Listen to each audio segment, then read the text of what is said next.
Ahora vamos a hablar sobre el caso genitivo, hermanos. Y esto es, creo que es algo también eh, fácil de identificar porque genitivo viene siendo posesión, ¿sí? Posesión es lo que genitivo viene siendo, hermanos, ¿sí?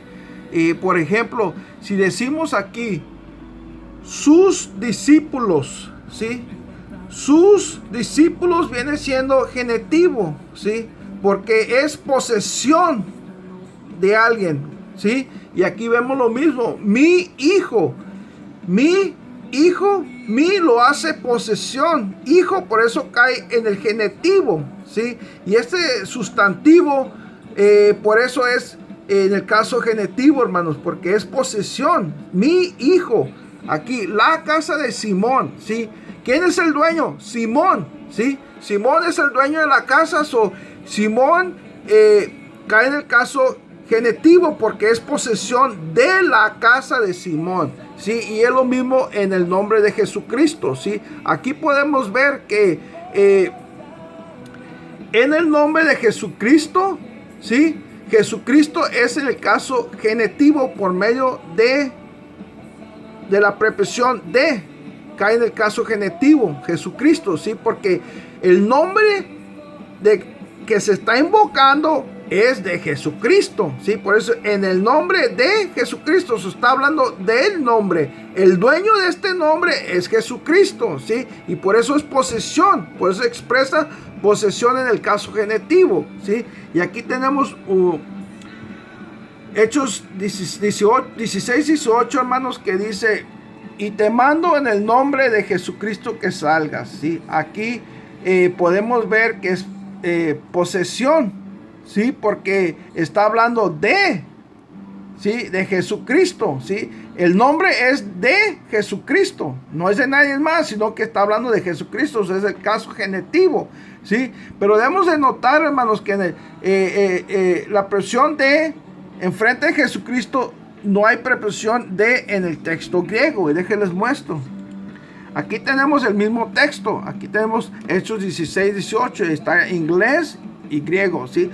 Aquí dice, I command you in the name of Jesus Christ, ¿sí? Dice, yo te mando en el nombre de Jesucristo, ¿sí? Y aquí del griego, hermanos, vemos que en inglés y en español, aquí siempre llevan la preposición of, o en español de Jesucristo. Pero vemos que aquí en el griego no tiene preposición, hermanos. No lo lleva, brinca de onomati a Isu Cristo, ¿sí? Brinca y no tiene preposición aquí. Pero en el griego, hermanos, esto era la manera que se escribía, hermanos, ¿sí? Sin preposición. El que estaba leyendo ya sabía que el nombre era de Jesucristo, ¿sí? Que estaban echando fuera un demonio en el nombre de Jesucristo, ¿sí? Aunque no hay preposición aquí, pero así era la manera en el griego, hermanos. Ellos lo entendían en esa manera, ¿sí? Pero la gramática griega, hermanos, en veces lo deja usar la gramática en vez de nosotros. Por ejemplo, todos los sustantivos en el griego, por ejemplo, Isú, Jesús, Teos o Dios, en el griego todos tenían un artículo, hermano, o enfrente, ¿sí? Pero cuando fue traducido al español ya no se puso ese artículo porque un sustantivo se puede modificar sin el artículo. Por eso cuando en traducción al español, cuando el griego llevaba o Teos o Dios, en español ya no se puso el artículo o, ¿sí? Porque en español, en griego fuera o Teos y en español fuera el Dios.